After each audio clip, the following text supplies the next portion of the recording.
Graça e paz, queridos. Amém? Como é que tá? Vocês estão animados hoje? Hein? Animadinho? Que bênção, vamos lá né, então. Hoje a nossa tarefa é estudar mais 2 capítulos da Bíblia Sagrada. Nós vamos estudar hoje Isaías 29 e 30. Muito obrigado, meu Deus, pelo dia abençoado, obrigado pela tua presença. Obrigado pelo teu amor e pelo teu cuidado para conosco, meu Deus. Agora eu te agradeço por esta reunião, onde nós cantamos louvores a Ti, lemos a Tua palavra e agora vamos meditar em porções desta palavra. Que as lições nesta noite sejam edificantes para a nossa vida. Eis aqui, cada um de nós, com o coração aberto e agradecido, em nome do Senhor Jesus Cristo. Amém. Amém. Pode sentar, querido. Acho que vocês nunca leram, né? Tanto assim de pé. Que coisa, né? Bem, irmãos, o capítulo 29 e depois o 30, como os irmãos têm acompanhado o estudo conosco, são capítulos que oscilam entre promessas, entre Deus exaltando e abençoando o seu povo, e ao mesmo tempo Deus também falando de juízo. Juízo tanto para com os inimigos do povo de Deus, quanto também para o próprio povo de Deus. Então Deus é um Deus justo e Ele julga as pessoas, né irmãos? Ele julga cada um de nós. Deus tem preparado para nós, num momento chamado juízo final, Deus tem preparado para todas as almas viventes, irmão, desde Adão até o último homem que existir na face da terra, e vai haver um juízo. Nesse juízo Deus vai usar como regra, como padrão, a Bíblia Sagrada e as atitudes de cada um de nós. Vocês já ouviram falar em juízo final, não já? É uma coisa pouco falada, né, o juízo final. Mas o que é o juízo final? Juízo final é um juízo que haverá, no qual Deus vai julgar todas as almas viventes, todos que já pisaram nessa terra, desde Adão até a última pessoa. Então, estão todos aguardando o juízo final. Aquela pessoa que você conhece que morreu, né? Minha mãe, meu pai, meus avós, todos eles estão aguardando um juízo que vai haver. É aquele juízo de Apocalipse, que diz lá que foi aberto um livro, né, livros e outro livro, e foi aberto o livro da vida, e cada um foi julgado de acordo com o que estava escrito naquele livro da vida, naquele livro, de acordo com as obras feitas enquanto vivia aqui na terra. É um livro grande, né irmãos, para tanta gente, mas é assim que vai ser. Por isso que a gente costuma dizer, a vida da gente não termina aqui não, tá irmãos? Aqui termina esta fase que a gente habita nesse corpo. A Bíblia chega a dizer assim, que o corpo volta para o pó, né, de onde veio, e o espírito volta para Deus que o criou. Então, esse espírito será julgado por Deus neste juízo, chamado juízo final. Não tem ali desculpa, não tem outra chance, não vai ter jeito de consertar nada. A gente conserta as coisas enquanto está com vida, né? Enquanto está aqui nessa terra. Tá? Obrigadão, irmão Anderson.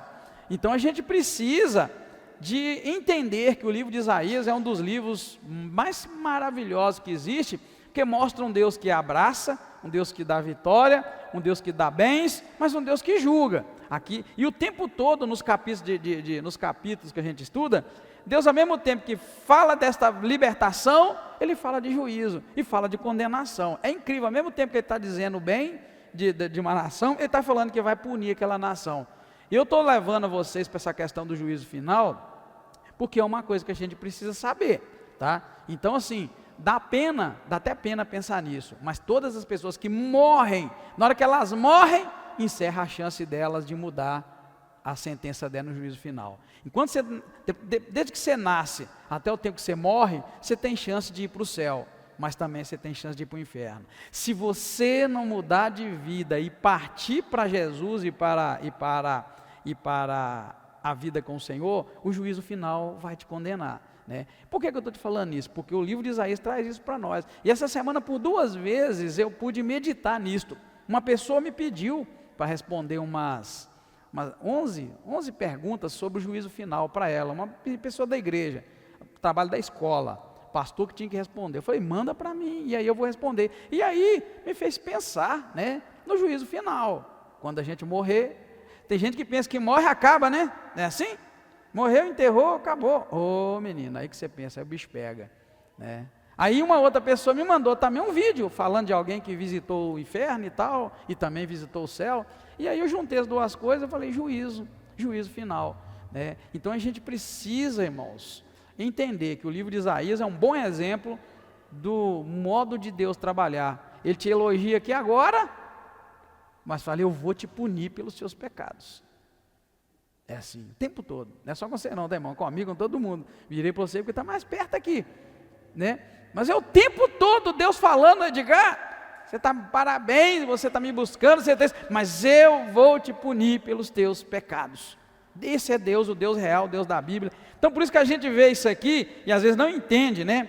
E não entende bem, por que o livro às vezes fala de coisa boa e fala de ruim. Por exemplo, nós já vamos começar, do versículo 1 ao 4, falando aqui de um lugar chamado Ariel, que se refere a Jerusalém. Olha, ai de ti, Ariel. Você já conheceu alguém que chama Ariel? Já conheci uma pessoa com o nome de Ariel. Já vi esse nome, Ariel. Olha, ai de ti, Ariel, a cidade em que Davi assentou o seu acampamento. Está aqui referindo a Jerusalém. E o que Deus está falando aqui, irmãos? Deus está anunciando um juízo severo sobre a cidade, apesar das celebrações das religiosas, das festas que eles faziam para Deus, né? Jerusalém será sitiada e humilhada, olha para você ver, e a sua voz será fraca como a voz de um fantasma, que na verdade, né, fantasma não tem nem voz. Então assim, para os irmãos entenderem como é que Deus age, a cidade que Deus escolheu, a Jerusalém, aqui chamada de Ariel, quem embaixo vai falar o nome dela outra vez, Deus está falando aqui, olha, vai ser julgada, né? E prepara, porque o juízo de Deus é um juízo muito severo, tá, irmãos? Depois do 5 ao 8, nós vamos ver, já vai passar a falar de libertação. Lembra que eu falei para vocês, o livro de Isaías não é fácil de ler. A gente conhece Isaías 53, a gente conhece Isaías 59, a gente conhece uns pedacinhos de Israel, melhor, uns pedacinhos do livro de Isaías, que é bonzinho, que fala de coisa boa, mas você tem que ler o livro todo. Olha bem, do 5 para baixo, ali ele já falou de 1 ao 4, falou de julgamento, agora do 5 para baixo já está falando que vai libertar, vai entender, por isso que eu falo, isso aqui representa muito bem Deus, o Deus que te ama, que cuida, mas um Deus que guarda a tua maldade para o dia do juízo final. Né? E o juízo final vai ser o quê? Todo mundo vai ser julgado pelo mal? Não, vai ser julgado pelas obras que fez, boas e ruins. Eu falo para os irmãos uma coisa baseada na Bíblia, que o jeito que você morrer é o que vai definir seu futuro. Se você viver 30 anos na igreja, fiel a Deus, e se bengar no dia de morrer, você vai ser julgado do jeito que você foi. Por isso que a gente não pode, irmãos, desviar. Por isso que você tem que melhorar cada dia. Você não pode aprontar hoje, porque Deus vai te dar a chance depois da manhã, que ninguém sabe. Ninguém sabe. Então você tem que estar bem, porque o último estado nosso anula o anterior. O último estado nosso anula o anterior. Se o seu estado hoje é bem, e Deus te chama hoje, Ele vai anular o teu passado, porque há perdão. O nosso Deus é um Deus que perdoa. Mas se você viveu a vida inteira bem para danar, na presença de Deus, e bobeou, e Deus te chamou naquele tempo, vai te pegar você desprevenido. Lembra lá a parábola das virgens prudentes e das nécias? É aquilo, todas elas saíram prudentes, todas elas levaram, aliás, azeite, estava todo mundo igual, porém, umas tinham azeite, caso o noivo atrasasse, as outras não. A Bíblia fala que as que tinham azeite, seguiram, as que não tinham, perderam a oportunidade. Então assim, por várias palavras e várias razões, a Bíblia nos deixa claro que você tem que estar prevenido, tem que ter azeite de reserva, sua vida tem que estar sempre bem. Eu preocupo demais quando as pessoas pedem oração por causa da sua vida espiritual que não está boa. Por que eu tenho medo? Eu tenho preocupação porque a vida espiritual... Ô, irmão, você pode estar mal de saúde física, você pode estar mal de saúde psicológica, você pode estar mal financeiramente, você pode estar mal em todas as áreas, mas espiritualmente você nunca pode estar mal. Entendeu o que eu disse? Eu repito, você pode estar mal com doença física, você pode estar com câncer terminal, você pode estar com doença psicológica das piores, você pode estar mal financeiramente, você pode estar a pessoa mais abandonada desse mundo, você pode estar um caco, irmão, mas espiritualmente você tem que estar bem, porque o que te garante a vida eterna é o seu estado espiritual. Lembra lá a Bíblia falando de Lázaro? O Lázaro era pobre e tinha um homem rico. O homem vivia de tudo de bem e Lázaro comia as migalhas. Mas quando eles morreram, a cantiga mudou. Houve uma inversão. O cara que vivia bem na terra e mal com Deus, e o cara que vivia mal na terra, o Lázaro, e bem com Deus. Os dois morreram. O cara que vivia mal na terra foi para o seio de Abraão, e o que vivia bem na terra estava num lugar de tormento, desesperado, de dor. Uma figura perfeita do juízo final e onde vão as almas. Tipo, você não vai para o céu porque você é bom e tem coisas aqui. Você vai para o céu por outras razões. Né? E nós sabemos que é o nosso procedimento espiritual, como é que a gente está. Por exemplo, né? Aquela pessoa que erra e pede perdão, aquela pessoa que busca consertar suas falhas, aquela pessoa que está continuamente orando e buscando a Deus, essa pessoa é garantida. Lembra lá Jesus dando outro exemplo, dos caras que subiram para orar? Tinha um que levantava a mão e falava bonito, e o outro que escutou aquela oração, não tinha coragem de abrir, olhar para cima. E a Bíblia fala que aquele que foi humilde desceu justificado e o outro não.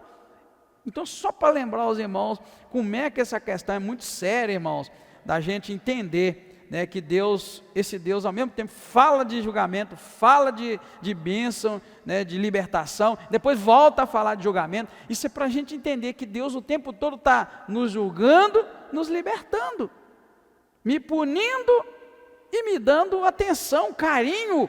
Eu preciso entender que Deus é assim, então eu posso me aproximar de Deus e confessar meus pecados. Não é assim que diz? Se confessarmos os nossos pecados, Ele é fiel e justo para nos perdoar os pecados e nos purificar de toda injustiça. Então Deus está sempre pronto para isso. A nossa vida não pode ser uma vida assim, naquela constância, tudo está bem, não tem problema. A nossa vida tem que ser sempre assim. Eu estou bem, reconheço minha falha, eu me humilho diante do Senhor e confesso, depois eu estou lá em cima outra vez. Não é que eu estou dizendo cair espiritualmente não, entendeu, irmãos? Nada disso, é você entender que o tempo todo você tem que se aproximar de Deus e abrir o teu coração, se confessar tuas falhas, tuas fraquezas, aquelas coisas inculcadas na mente da gente que ninguém sabe, né, irmãos? Só Deus sabe. Então a gente precisa pissular no joelho diante de Deus e confessar e dizer ao Senhor. Por isso que ao mesmo tempo eu estou muito tranquilo, eu já estou me humilhando diante do meu Deus. Eu estou bem outra vez lá em cima, estou me humilhando. Isso é diante de Deus, tá, irmãos? Não é diante das pessoas, não. Nada disso, não confunda as coisas, tá? É diante de Deus, esse vai e vem. Porque ai de nós, irmãos, se pensarmos que nós sempre estamos lá no topo. Deus disse uma coisa para Caim, antes de Caim matar o irmão dele, Abel, que eu nunca esqueço na minha vida, guardei aqui no meu coração. Deus falou: Caim, Caim, o pecado jaz à porta, mas você tem que dominar sobre ele. Caim matou o irmão dele, irmãos, porque ele quis. Porque o próprio Deus falou com ele: ó, Caim, o pecado está batendo na tua porta, rapaz. Não deixa ele entrar não, domina sobre ele, vence ele. Quando o Senhor falou aquilo com o meu coração, eu entendi. Não adianta ficar pedindo muito, Deus me socorre, o pecado está pesado. Não, ele vai falar com você o que ele falou para Caim. O pecado está na porta, você tem que resistir sobre ele. É determinação e posicionamento. Na medida que você fala: Deus, com a tua ajuda eu vou vencer esse pecado, acabou, querido, já venceu. Você falou que quer e falou: Deus, com a tua ajuda, me socorre. Porque Deus falou com Caim, foi isso. Depois você volta lá em Gênesis 4 para você ler direitinho, tá? O texto todo. Deus falou para ele: o pecado vai bater na porta, você tem que dominar sobre ele. No dia que eu aprendi isso, eu falei: eu preciso dominar sobre o pecado. Não é que Deus vai aparecer um anjo lá e vai me livrar. Eu preciso dominar sobre ele. E Deus vai me ajudar e eu vou dominar. E assim a gente vai dominando, irmãos. Amém, queridos? Amém? Então é por isso que o livro já muda. 5 e 8 já vai trazer aqui, libertação. Vai haver apesar do cerco repentino que Deus acabou de falar que ia acontecer, né, com Ariel, que é Jerusalém, Deus então promete uma libertação súbita e poderosa para Jerusalém. Os inimigos serão dissipados como pó e como palha ao vento, e as nações que atacarem a cidade serão todas frustradas como um sonho vazio. É o que está dizendo dos 5 ao 8, né? Eu rabisco a minha Bíblia toda, viu, irmãos? Ó, não tem dó de Bíblia não, tá? Bíblia é para a gente riscar mesmo, tá? Essa aqui então está soltando uns pelinhos nela. Eu estou querendo descobrir como é que eu termino de soltar esses pelos aqui para ficar tudo tranquilo. Mas eu marco ela toda, então dos 5 a 8 você vai ver de palavra muito bonita aí, poética, Ele está falando aqui, olha, que apesar acabou de falar lá no cerco, em algo assombroso, agora ele já vem e fala que vai, né, vai subitamente, Deus vai libertar a Jerusalém que ele tanto ama, né? E como pode, irmãos, é isso que a gente precisa aprender, como pode Deus amar tanto a Jerusalém e o povo de Israel, e ao mesmo tempo, chegar e falar que vai punir pelo mal que fez. É esse o Deus que a gente precisa conhecer, o Deus da Bíblia. É o Deus que no dia que eu morrer, Ele vai tratar comigo com essa mesma seriedade. Então o que você faz, pastor Edgar, para você ir para o céu? Me humilho diante de Deus, todos os dias da minha vida. Eu dobro meu joelho, literalmente para a minha oração. Por que eu faço isso? Para ver se porventura Deus tenha misericórdia de mim naquele dia que eu morrer. De que eu bater as botas aqui, a única coisa que eu quero ter certeza é que eu não deixe dívida para a família pagar e que eu alcance de Deus a misericórdia. E eu só vou conseguir isso se Ele quiser. Nada que eu faça aqui, irmãos, vai me dar essa graça, a não ser eu ir para o meu joelho, confessar meus pecados, minhas dificuldades, minhas dúvidas e pedir Deus me ajuda, porque o mundo é feroz, o mundo é mau, o mundo quer que você se arrebenta, né? Jesus não disse que os inimigos do homem seriam os da sua própria casa? Sim, o mundo é feroz, irmão. Eu entendo o mundo todo contra mim, contra você, querendo nos mandar para o inferno. E os piores é dentro de casa. Porque Jesus falou, os inimigos do homem seriam da própria casa. Não é que tem demônio na tua casa lá. Não pensa não, irmãos. É porque Jesus disse que era. Então é problema, é dificuldade. Gente, hoje eu dirigindo o carro, vai pastor falar de carro outra vez, né? É porque ontem eles pediram oração por causa da violência no trânsito, levando a minha esposa para fazer um exame no Canaã. Sabe que você está dirigindo e vê que o cara do lado não tá nem aí, está desligadão e vai para cima de você?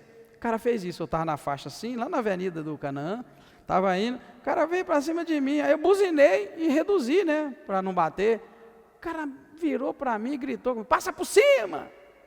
Falei, oh Deus. Aí na hora a cabeça vai a mil, não vai? Vai a mil! Vai a mil! Então o que é isso? É o que eu estou dizendo para vocês, o diabo, ele usa tudo e todos para você não ir para o céu. Então você precisa na hora entender, né? Dá vontade de passar por cima sim, né? Ué, você pediu, dá vontade de ir atrás, vem cá, vai passar por cima. Tudo você pensa e você tem que entender, isso tudo é o diabo querendo que eu faça, que eu perca a graça, porque ele quer te levar para o inferno. Eu já falei para vocês, eu tenho uns entendimentos da Bíblia que são bastante radicais, porque eu entendi que se não for radical já era. Se você não for radical, irmão, na vida espiritual, você não vai para o céu nunca. Foi isso que Jesus disse para os fariseus. Falou, olha, vocês ficam parados na porta do reino de Deus, não entra e nem deixa os outros entrar. O que eu entendi? Naquele dia eu entendi, eu tenho que ser igual um trator. Se eu quiser ir para o céu, eu tenho que ser rasgando, empurrando todo mundo. Se vocês falarem comigo, se vocês me tentarem e virar aquele inferno na minha vida, eu saio rasgando vocês, irmão, mas eu vou para o céu. Eu converso com a minha esposa, eu sempre falei para ela, olha, não pense que eu vou para o inferno por sua causa. No dia do nosso namoro, eu já sentei com ela, nós definimos, meu negócio é céu, tá bom? Então nós vamos namorar, nós vamos casar, eu vou ser pastor, eu estou indo para o céu. Não pense que você vai me tirar do céu, porque você não vai. O que eu quero dizer com isso? Porque você tem que ser essa pessoa determinada. Pai, mãe, filho, nada disso pode te impedir. Então quando você está dirigindo, o diabo usa alguém. Então eu estou te dando um exemplo, porque hoje foi pelo menos 2 vezes assim, de absurdo, e eu pensei assim, meu Deus, se eu não, o cara me xingou, né? Ele falou para passar por cima, porque eu buzinei, mas eu falei, mas se eu não buzinasse, ele ia bater no meu carro, estava devagarinho, mas ia arranhar, ia dar dor de cabeça danada. Então eu pensei, será que eu fiz certo buzinar? Eu pensei, até para fazer o certo, você é tentado. Eu fui avaliar, falei, não, a gente estava junto, na avenida, você não pode parar, né? E eu estava no canto de cá, não tinha como fugir. Buzinei, que ele já estava todo para cá assim, ele fugiu para lá outra vez e já me xingou, já passa por cima. Falei, meu Deus, deu vontade de ir lá. Falei, rapaz, você não tem noção, rapaz, eu te ajudei, você ia bater no meu carro, nós ia ter um problema. Então, irmãos, é para a gente compreender que se você quer viver eternamente com o Senhor, você está numa luta, travada, uma luta ferrenha. E você precisa estar mais ligado, mais atento, né? Porque é isso que nós estamos vendo. Então aqui Deus já vai falar que vai dar uma libertação para eles, e essa libertação será poderosa. Do 9 ao 12, eu não falei, já falei o 9 ao 12? Já, né? Não, falei 9 ao 12 não, falei do 5 ao 8, que apesar do cerco e do sofrimento, Deus ia dar liberdade. Do 9 ao 12 vai falar de uma cegueira espiritual do povo, que Deus descreve a cegueira espiritual do povo. Eles estão como que embriagados, incapazes de compreender as visões dos profetas, e também, tanto os instruídos quanto os iletrados, são incapazes de entender a mensagem de Deus. Isso do 9 ao 12. É incrível, porque ele fala assim: pasmai e maravilhai-vos, folgai e clamai, bêbados estão, mas não de vinho, andam titubeando, mas não de bebida forte. Olha para você ver, irmãos, o povo aqui então estava numa cegueira espiritual tão grande, que eles simplesmente não viam e não percebiam nada do mundo espiritual. E eu poderia te perguntar: irmão, porventura você também não está numa cegueira espiritual muito grande, e não está compreendendo o que está acontecendo ao teu redor? Que o tempo todo a nossa vida tem que estar no altar do Senhor, o tempo todo a gente tem que estar preparado porque Deus já preparou para nós, e às vezes a gente fica como cego, a gente vive só vendo no nível cego espiritual, tá, irmãos? Só vê no nível do material, da carne. Você só vê o dia a dia seu de 8 horas, e depois você dorme e descansa. Mas existe um mundo espiritual todo lutando contra nós, praticamente todo. Por que todo? Quando eu fui falar do meu radicalismo no compreender a Bíblia, o que eu entendo? Eu entendo que a gente já nasce, irmãos, você já nasce nesse mundo com uma sentença de inferno na mão. Não é o que diz Romanos? Porque todos pecaram e estão destituídos da glória de Deus. Todos até a pessoa que nasce e toma já sua consciência, já está condenável. Então a gente já nasce com a sentença de inferno na mão. Você já nasce perdendo, irmão. E Jesus falou isso em outras palavras. Você lembra que Jesus falou com os seus discípulos o seguinte: eis que eu vos envio como o quê? Eis que eu vos envio como ovelhas no meio de lobo. O que ele estava falando ali? Olha, vocês estão em derrota. Eu já estou enviando vocês com a luta perdida. Eis que eu vos envio como ovelhas no meio de lobo. Irmão, Jesus estava falando que estava enviando eles como o alimento preferido dos lobos, porém no meio dos lobos. Essa é a nossa vida espiritual, irmão. Adão fez isso com a gente. A gente já nasce com o pecado de Adão nas costas. E você precisa reverter isso ao longo da caminhada. Como reverter isso? Indo para os pés de Jesus, reconhecendo Jesus como Senhor e Salvador, e aí caminhando com o Senhor. Então, irmãos, é uma coisa muito complicada, e essa cegueira espiritual, ela é própria do diabo, que já travou essa luta lá no Jardim do Éden. Quando a serpente induziu Eva ao pecado, ela pecou e levou Adão a pecar, irmãos, ali ela definiu a vitória patente dela sobre a raça humana. É incrível, mas é preciso compreender isso, porque hoje eles propõem para a gente um evangelho como se não tivesse nada a ver. Não é um evangelho que não te fala dessas coisas, que te põe só no nível do material, de bens e de riquezas e de soluções. E a gente precisa entender e abrir os olhos espirituais, que se eu sobrevivi, se eu sair do ventre da minha mãe, eu já saí. A gente só olha pelo lado vitorioso, não é assim? A gente escuta pregação assim: se você nasceu, você é vitorioso, não é assim? Porque dentro de 400 milhões de esperma, Deus te escolheu. Oh, meu Deus do céu, eu já nasci com a sentença de inferno, Adão fez isso lá. Mas a gente não gosta disso. Se eu pregasse aqui no domingo desse jeito, você já nasceu com a sentença de derrota, o cara vai ficar bravo com o pastor. Meu Deus do céu, pleno domingo, eu vou na igreja, o pastor veio com isso. Mas esta é a realidade. Tudo bem que entre tantos milhões lá, Deus te escolheu, bom demais. Mas agora, é preciso saber que você escolheu para uma luta, Ele te escolheu para uma guerra, para uma luta, para uma batalha, que é agora reverter. Eu entendo que cada viva alma nesta terra é Deus querendo mostrar para Satanás: olha, Adão pecou, mas aquele ali não vai pecar, o Edgar não vai, tá vendo? Adão danou com tudo, mas o Joaquim não vai, o Anderson não vai. Eu entendo que é uma luta espiritual, uma guerra espiritual, e Deus querendo mostrar, para Satanás, que não é bem exatamente como foi lá no Jardim do Éden. E se você entender isso e lutar pela tua vida espiritual, você está dando uma vitória tremenda para o nome do Senhor, irmãos. É isso que a gente precisa encarar nessa vida nossa. É isso que vai nos levar a viver uma vida santa. É isso que quando você estiver dirigindo e o cara te xingar, você vai pensar: não, peraí, o diabo está querendo que eu dança a música dele, eu não vou dançar, eu vou embora, e Deus vai me dar a vitória. Pronto, envergonhou o diabo. Outras propostas também, tá, irmão, que o diabo lança. Então assim a gente precisa entender. Porém, o povo está numa cegueira espiritual tão grande que o Senhor chega a dizer que estavam como embriagados, porém eles não estavam embriagados de vinho, era de fato a cegueira espiritual. Depois o verso 13 e 14, Deus vai falar aqui da adoração vã. Esse texto é muito conhecido. Deus diz para o povo assim: este povo se aproxima de mim com a sua boca, e com seus lábios me honram, mas o seu coração está longe de mim. O seu temor para comigo consiste só em mandamentos de homem e em coisas aprendidas por rotina. Portanto, continuarei a fazer uma obra maravilhosa no meio deste povo, uma obra maravilhosa e um assombro. A sabedoria dos seus sábios perecerá, e o entendimento dos seus pés, dos seus prudentes, se esconderá. Esse texto aí, que esse povo me honra com os lábios, mas o coração está distante, Deus aqui está criticando aquela adoração superficial do povo, aquela adoração de boca, tá? Não é? Quantas vezes a gente vê as pessoas adorando, pulando, estão todas ocas e podres por dentro. Domingo eu cheguei a comentar isso aqui na igreja. Adoração é muito mais do que cantar. Adoração é muito mais do que chegar aqui e tal, e me empolgar. É uma adoração, é vida. E por isso que está dizendo, esse povo me honra com os lábios, mas o coração dele está longe. Então Deus aqui está literalmente criticando a adoração superficial, que honra a Deus apenas com palavras, mas coração sujo e distante de Deus. Ele promete então realizar uma obra maravilhosa e assombrosa, que vai expor a falta de sabedoria deste povo. Você sabia, irmãos, às vezes a gente está vivendo derrota, mas quer aparecer que está tudo bem, adorando a Deus. Me ajuda. Tem tempo para tudo, né, irmão? Tem tempo disso, mas tem tempo também de estar de joelho diante de Deus. Tem misericórdia da minha alma, Senhor. Tem misericórdia da minha vida. Tem misericórdia dos meus pensamentos, Deus.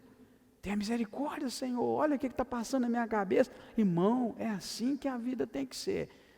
Se está tudo bem, louve e glorifique. Mas se não está bem, vai para o joelho, vai para a oração, vai para a humilhação. A Bíblia não mostra para nós que o caminho que nos leva à exaltação e à humilhação? Humilhai-vos diante da potente mão do Senhor, e ao seu tempo Ele vos exaltará. Está vendo? A gente humilha e Ele exalta. Então assim, é muito importante a gente ter esse entendimento e não abrir mão, tá, irmãos?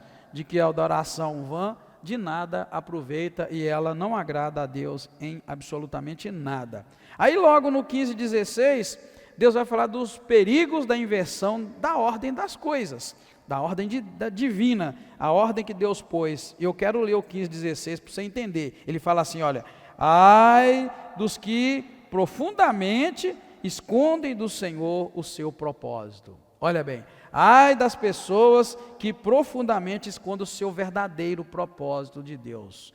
O propósito é a sua intenção. Então ele está chamando a atenção, por isso que eu falei que é muito mais profundo as coisas com Deus. Ele está falando, ai daqueles que escondem a sua intenção de Deus. Tem gente que acha que engana a Deus, irmão.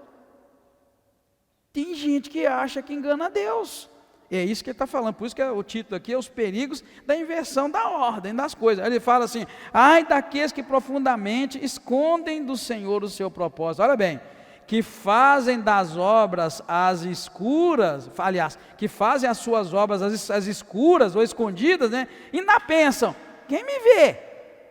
Ai daquele que faz as coisas escondidas e pensa, quem me vê? Ou quem me conhece? Ao 16, a tudo vocês estão pervertendo, como se o olheiro fosse igual ao barro, e a obra dissesse ao seu artífice, ou ao seu criador, ele não me fez, e o vaso formado pudesse dizer ao olheiro, o olheiro não sabe de nada. Então aqui, a gente está chamando a atenção, para a gente colocar as coisas na sua devida ordem. Deus vê tudo, sonda os corações e sabe de tudo. Então Ele sabe das intenções nossas também. Se eu estou fingindo para alguém alguma coisa, não adianta, Deus conhece. É por isso que o julgamento de Deus, vai ser duro e severo. E o vídeo que a pessoa me mostrou, lá mostra até pastor no inferno. Até pastor. A pessoa foi arrebatada, irmão, no caso, e foi levada para o inferno. E ela viu lá, viu mãe, viu um punhado de gente, e viu pastor. Viu toda a sorte de gente. Irmãos, uma coisa mais séria, guarda esse versículo 15 e 16, por favor, e guarda lá. Ai daqueles que escondem do Senhor o seu propósito, que faz as coisas escuras, escondidas, né?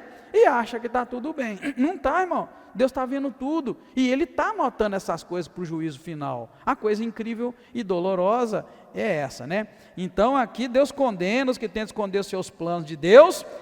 Tentam, tá? Porque não conseguem, agindo como se ele não visse. É tolice pensar que o Criador não conhece a sua criação. Deus nos conhece e sabe de tudo, irmãos. Não tem nada que possa passar desapercebido do nosso Deus. E aí o verso 17 ao 24, é um outro grupo de versículos que vai encerrar neste capítulo, vai mostrar já agora a redenção e a transformação. Veja que ele acabou de falar de punição. Agora ele vai falar de redenção e transformação. Deus promete uma transformação completa e uma redenção para o povo, né? Líbano se tornará uma terra fértil, os surdos vão ouvir, os cegos vão ver, os mansos e os pobres vão se alegrar no Senhor, e os inimigos e iníquos serão eliminados. Está vendo? Juízo, mas é assim que será no juízo final. Juízo final, o Senhor vai fazer separação entre aquele que é iníquo, aquele que é injusto, aquele que é servo, aquele que é santo, aquele que está buscando o tempo todo, aquele que está enganando. Por isso que falou ali atrás, ai daquele que pensa que pode esconder de Deus a sua intenção. Olha, irmão, a palavra fala intenção. O que é intenção? Intenção que está lá dentro, né? Por exemplo, Judas foi lá onde Jesus estava e deu um beijo em Jesus. Olha a intenção, como é que funciona. Judas deu um beijo em Jesus. Beijo, na Bíblia, é algo que se dá por amor, um cumprimento, uma saudação, algo de paz, algo tranquilo. Então tá, veja que as nossas ações, não importa como elas são, irmãos, importa a intenção. Judas beijou Jesus, mas qual a intenção de Judas ao beijar Jesus lá no monte? Era a traição. Por isso que eu deixo essa palavra hoje, cuidado com as tuas intenções. Você pode me abraçar, você pode me beijar, você pode me dar dinheiro, você pode fazer um punhado de coisa para mim que todos vão olhar e falar, nossa, essa pessoa é boa demais. Você pode dar comida para as pessoas na rua que precisam, você pode estar repleto de encenação, igual o Judas beijou. Mas se a sua intenção é trair Jesus, se a sua intenção é trair, se a sua intenção é o mal, é essa que vai ficar anotada no dia que você partir dessa terra e se apresentar diante de Deus. Veja como é que é tremendo o livro de Isaías, irmãos. Então a gente pode estar deitado com o esposo, com a esposa, e estar traindo essa pessoa no coração e na mente, não é? A gente pode estar fazendo tantas coisas erradas na mente e no coração, por isso que não adianta, irmão. Não dá para caminhar como se tu estivesse bem. Lembra que eu falei para você? Não dá para caminhar como se tu estivesse bem. Na hora que você achar que está tudo bem, dá uma revisada. Talvez você vai precisar de baixar, ajoelhar diante do Senhor, perdoa essa pobre alma, perdoa essa alma sofrida, perdoa essa alma que está tentando, fazer igual Paulo. Paulo escreveu assim, o bem que eu quero fazer, eu não faço, mas o mal que eu não quero, é isso que faço. Se o grande apóstolo Paulo foi humilde para deixar isso escrito para nós agora vamos dar uma de bonzão aqui e falar que, não, está tudo bem, sempre assim, lá no topo. Não, irmão, nós estamos no topo, mas há momentos que a alma da gente precisa ir lá para baixo. Talvez você está pensando só em adultério, em pecado, de roubo. Não, lembra do cara lá no trânsito que eu estava dirigindo?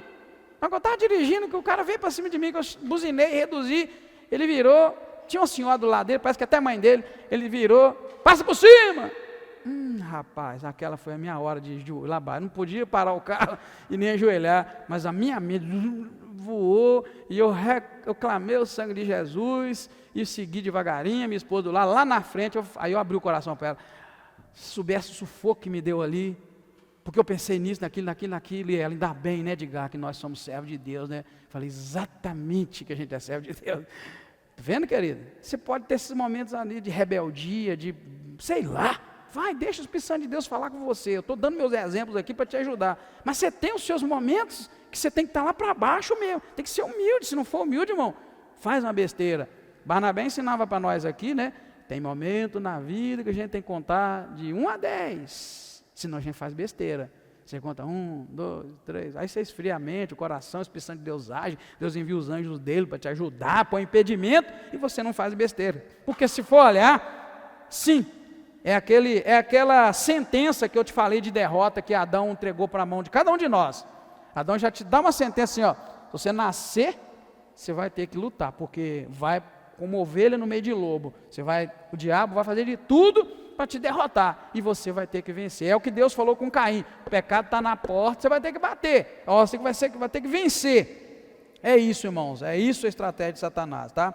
Então, estamos aí aprendendo a cada dia com a palavra de Deus, que nos ensina isso. Capítulo 30 vai falar para nós agora do Egito, numa comparação, porque o povo de Israel estava cometendo um pecado que eu já cometi e que possivelmente você também já cometeu. Sabe qual é o pecado que Israel estava cometendo aqui? De confiar na força do Egito, de confiar no poderio do Egito. Então eles estavam consultando o Egito para poder ter vitória sobre os seus inimigos. Irmãos, por que eu te falei que é um pecado que eu já cometi, talvez você já cometeu também? É porque quantas vezes nós confiamos mais nos recursos humanos do que nos recursos de Deus? E quantas vezes Deus nos dá bênçãos e a gente atribui aquilo a nós? É porque eu trabalhei, porque eu economizei, porque eu cuido da minha saúde, porque eu corro, eu caminho, eu faço dieta, né? É porque eu não como aquelas besteiras que todo mundo come, porque eu não bebo aquelas bebidas que todo mundo bebe. Irmãos, nesse momento a gente está esquecendo, se nós estamos de pé, não é por causa da comida boa, não é por causa de nada, estamos de pé porque o Deus Todo-Poderoso está me segurando. Porque se Ele quiser soltar, eu vou tombar. Porque eu já vi gente milionária no Brasil, eu já citei isso vários exemplos aí, quantos milionários a gente já viu, irmão, com todo o dinheiro do mundo, pagaram o Albert Einstein, que é um dos maiores hospitais da América Latina, lá quem entra lá é quem tem muito dinheiro mesmo, pagaram lá e morreram lá.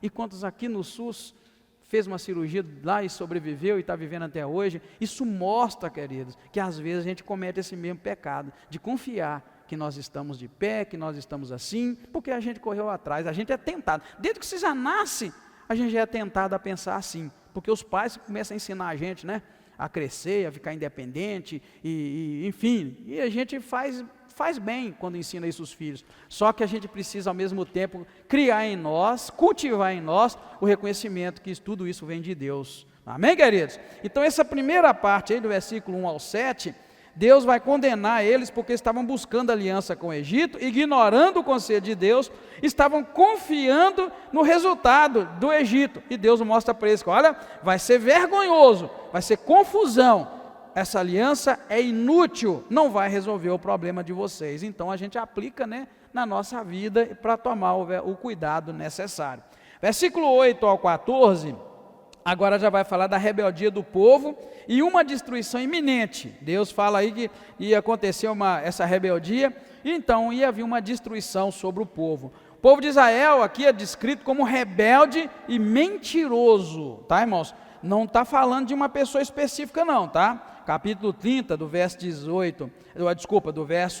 8 ao 14, vai falar dessa forma, olha, verso 8, agora escreve isto numa tábua perante eles e apontam no livro, para que fique escrito para o tempo por vir, um tempo futuro, para sempre e perpetuamente. Olha o verso 9, este é um povo rebelde, filhos mentirosos, filhos que não querem ouvir a lei do Senhor. Veja como é que Deus está tratando o povo dele, detonando. A gente precisa aprender, né? Mais uma vez eu digo que esse Deus detona quando eu faço algo errado, e não passa a mão na minha cabeça. Deus é um pai tremendo. Eu vou ser sincero, Edgar, eu jamais conseguiria ser um pai como Deus, que pune e que trata com tanta dureza quando erra. Vocês que já tiveram filho aí, e tem, pelo menos talvez vocês tiveram coragem, mas eu nunca tive. Toda vez que eu era duro, eu ia para o quarto e chorava, porque eu não queria ser duro. E tem pai que faz pior do que eu, tem pai que nem faz isso, passa a mão na cabeça, literalmente. É igual eu já falei aqui, às vezes a gente cria monstro dentro de casa, porque vê os filhos fazendo besteira e vai abraçando e beijando, né? Já falei para vocês, se o filho apronta, não abraça nem beija, senta do lado e fala para ele todas as coisas erradas que ele está fazendo, joga na cara literalmente, rapaz ou moça, o que você está fazendo? isso está errado, isso vai acabar com a sua vida. Tem pai que não faz nem isso, abraça, beija, dá dinheiro, isso mesmo, está criando monstro. Eu costumo dizer que a gente cria monstro dentro de casa. Isso comigo que consegui ser duro, mas às vezes, irmãos, eu era duro que eu ia chorar. Agora então com o neto, misericórdia, não sei se vocês também têm vô ficar assim, mas depois que a gente tem neto, a gente fica mais bobo ainda, e agora é que é mais mole ainda. A irmã Helena foi comemorar o aniversário do netinho lá, né, irmã Helena? Não é bobo que a gente fica? Irmãos, agora estou mais mole ainda. Então é difícil ser duro. Por que eu estou te dizendo isso, irmãos? Porque Deus consegue, porque Ele é Deus Todo-Poderoso, ser duro para arrebentar quando precisa. E Deus não terá dó de mim e nem de você no dia do juízo, porque Ele é diferente de mim e de você. Eu tenho certeza que você como pai e eu como pai, lá na frente, perdoaria nossos filhos por tudo e daria para eles a oportunidade. Mas Deus não dará, irmãos. O tempo que nós vivemos hoje é chamada Era da Graça. Você sabe disso, né? Várias eras, eu não vou falar delas aqui agora, mas vivemos uma Era da Graça. Essa era vai acabar, nós estamos nela. Esta é a era em que Deus nos perdoa, mas no juízo final, acabou. Não é mais perdão, é peso e medida justa. E o documento que Deus vai usar é o livro que está escrito com as minhas atitudes. É o que está ali, é o que lê lá que vai funcionar. Se está lá, diga, fez muita besteira, muita coisa errada, mas ele me procurou, ele te procurou, ele mudou de vida, lutou até o último minuto. Bem-estar, servo bom e fiel. Foste fiel no pouco, sobre o muito eu te colocarei. Entra para o gozo do teu Senhor. Mas se lê lá por acaso, fez isso, fez aquilo, enganou todo mundo, e mostrava uma coisa da outra, e vai aquela lista grande. Apartai-vos de mim, malditos, que eu não vos conheço. Deus não vai ter esse amor que a gente tem fraco de pai, esse amor que pesa para dar mais chance. A chance que Deus está dando é desde a fundação do mundo até aquele dia. No caso, o dia que a gente morre, tá, irmão? Que fique certo isso, tá? Parece que Deus está dando para nós todos os 1000 anos de existência. Não, Ele dá o tempo que você vive. No que você morre aqui, encerra-se a oportunidade. Amém, queridos? Que palavra tremenda e boa, né? E ao mesmo tempo chama a nossa atenção, né? Então, por isso o povo seria também, né? Por se afastar de Deus, eles iam sofrer uma destruição súbita e completa. Verso 15 e 17 vai trazer para nós o quê? Salvação na quietude e na paz. Agora já está falando de salvação e de paz. Deus oferece salvação através da conversão e da quietude, mas o povo rejeita essa oferta. Então eles escolhem confiar na sua própria velocidade, na sua própria força, o resultado resultando numa fuga desesperada e completa e vulnerabilidade completa. Por quê, irmãos? Porque nós vamos encontrar do 15 ao 17 que Deus vai oferecer para eles uma oportunidade de salvação. É isso que Deus está me oferecendo e a você, oportunidade de salvação. Se a gente pegar essa oportunidade, bem, se não pegar, já era. Ao 15 diz assim: assim diz o Senhor Deus, o Santo de Israel, em vos converterdes e repousardes, está a vossa salvação. Por isso que eu coloquei ali, salvação no repouso, na quietude. O que é repouso e quietude? É você saber que está numa luta espiritual, ir para os pés do Senhor, pedir ajuda, pedir socorro e nele descansar. Isso é o repouso. Espera nele. Não vai na onda de recursos para te dar essa salvação, porque não existe, né? É só no Senhor. E por fim, verso 18 ao 26, o que nós vamos ver? Que apesar da rebeldia, Deus espera com paciência para mostrar misericórdia para o povo, apesar de toda a rebeldia. E quando o povo se arrepender, haverá bênçãos abundantes, chuva para a semente, pastos largos para o gado e uma luz intensa. E Deus vai curar as feridas e vai restaurar Israel. Veja que oscila a advertência, juízo, maldição, sofrimento, proposta de salvação, bênção e louvores quando o povo busca a Deus, né? Então assim, este é o Deus da Bíblia, né? O verso 18 vai dizer: contudo, o Senhor espera para ter misericórdia de vocês. Está vendo? Por isso que eu coloquei ali, que apesar da rebeldia, Deus espera com paciência para mostrar misericórdia. Então, irmãos, se hoje teve alguma palavra que te pegou aqui, assim, ó, te cacetou, né, e te pegou na reta, porque para mim, a palavra é boa quando ela me pega na reta. Porque essas palavras que me abraçam, que me beija e que eu estou certo, esse não me ajuda muito não, porque eu sou um homem falho e eu preciso de correção. Então, para nós aí que tem pegou, aí o 18 mostra para mim, contudo, o Senhor espera para ter misericórdia de vós. Ai, que maravilha. Ele se detém para se compadecer de vós, está vendo? Isso é Deus. Ele fala, ele lança a bomba, vamos dizer assim, né? Uma maneira figurada. É como se Deus lançasse uma bomba lá do céu, e arrebentasse a gente de tudo. E ele mesmo depois viesse e refizesse tudo outra vez. Ele manda a condenação e fala, contudo, eu vou esperar com paciência que vocês se convertam. E eu estou debaixo dessa graça, debaixo dessa misericórdia de Deus. Amém, queridos? Que Deus abençoe sua vida e te ajuda muito, porque nós precisamos disso, tá?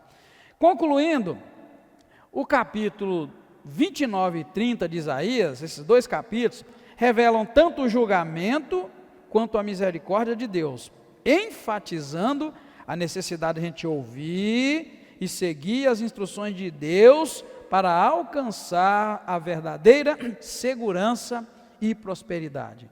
Nada de confiar na nossa força, né, que é representada aqui pela força do Egito, mas confiar na força de Deus.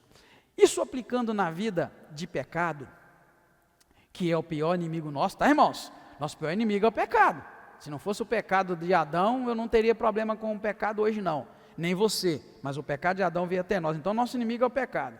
Meu inimigo não é a minha esposa, não é o patrão, não é você, não é ninguém, é o pecado. O pecado é que estraga e nos leva para o inferno, e isso tem um inimigo, né, trabalhando por trás. Então a gente ciente disso, a gente precisa o quê? Entender que a gente consegue vencer esse mal terrível, se a gente conseguir ouvir a voz de Deus, tá? Ouvir a voz de Deus e seguir as instruções que Ele dá, para a gente poder alcançar segurança de que vamos vencer, tá bom? Confiar na força, na estratégia, na disciplina, na determinação humana, na confissão de palavras positivas, isso tudo são teologias que tem aí. Não, irmão, começa a confessar a vitória que você vai ter vitória. Não funciona assim não, não funciona mesmo, porque quantas vezes você escuta uma pregação, né, e sai dizendo, eu vou conseguir viver aquilo, não é assim? A gente escuta uma mensagem e fala, agora arrebentou, agora eu consigo, e quando você põe a cara para bater mesmo, você não consegue. E eu tenho vivido isso ao longo da minha vida, e eu aprendi, é no joelho, é debaixo da graça, é que a gente vai conseguir, porque a força vem de Deus. Isso é confiar no Egito, quando a gente fala, agora vai, agora eu vou, né? Você faz aquele propósito na tua vida, não, agora, a partir de hoje, vai ser diferente, e você começa, vai bem uns dias, talvez tempos, talvez meses, ano, e depois você volta no estado que estava antes. Por quê? Porque, irmãos, isso é confiar na força do homem, confiar na força humana. O próprio Jesus Cristo, irmãos, fez uma oração no monte, que me admira e me mostra o quanto Jesus, o Filho de Deus, sofreu nessa terra. É aquela oração que ele pediu, Pai, se for possível, afasta de mim este cálice. Ali mostrou o tamanho da luta que eu estou envolvido, porque Jesus chegou nesse ponto. Jesus chegou num ponto de pedir, Pai, se for possível, passe de mim esse cálice. Ele estava por sofrer, ele estava por ser envergonhado, humilhado, carregar nas costas o pecado da raça humana. Ele nunca tinha pecado, e ele se viu em aperto e buscou socorro no Pai, em Deus, mostrando para nós, irmãos, se o Filho de Deus teve um momento nessa caminhada que ele precisou de clamar ao Pai, quem sou eu, quem é você, quem somos nós, irmãos, para pensar que vamos conseguir com disciplina, com determinação, com pensamento positivo, né? Enfim, nós vamos conseguir, mas se a gente for na fonte, que não é o ser humano, a fonte não é a capacidade humana, a fonte é Deus. Amém, queridos? Deus te abençoe e te guarda em nome de Jesus. Vamos orar? Obrigado, Senhor, porque a Tua palavra tem nos enchido, nos alimentado abundantemente. Nós temos tido o privilégio de alimentar da boa, santa e gloriosa palavra do Senhor. tem nos ensinado que o Senhor é um Deus maravilhoso, um Deus tremendo, que desde a fundação do mundo tem expressado a sua graça, a sua misericórdia, tem dado oportunidade à raça humana, apesar da raça humana ser teimosa, tanto que o Senhor destruiu a terra com o dilúvio por causa da teimosia, da iniquidade, dando-nos uma outra oportunidade desde então, e agora, desde que Jesus veio a essa terra, vivemos o tempo da graça. Oh, meu Deus, uma oportunidade tremenda de reconciliar, de confessar nossos pecados e sermos beneficiados com a graça do Senhor abundante. Estamos vivendo um tempo maravilhoso, mas o inimigo também tem se mostrado mais furioso ainda contra nós. Por isso, estamos aqui pedindo ao Senhor misericórdia. Tenha misericórdia de nós, guarda nossa mente e o nosso coração, ajuda-nos a nos livrar a cada dia dos embaraços e dos pecados deste mundo que querem nos distanciar do Senhor. Eis-nos aqui, clamando e pedindo a Tua ajuda. Derrama o Teu Espírito Santo que há de nos ajudar a estar em conexão com o Senhor, em submissão ao mandado, à ordem, à palavra do Senhor a cada dia. Obrigado por levantar nesta igreja um povo que ama a Tua palavra e que deseja aprender do Senhor. Dá-nos a Tua graça, leva-nos em paz e nos ajuda, Deus. Mais esta vez é o que nós te pedimos agradecidos, em nome do Senhor Jesus Cristo. Amém.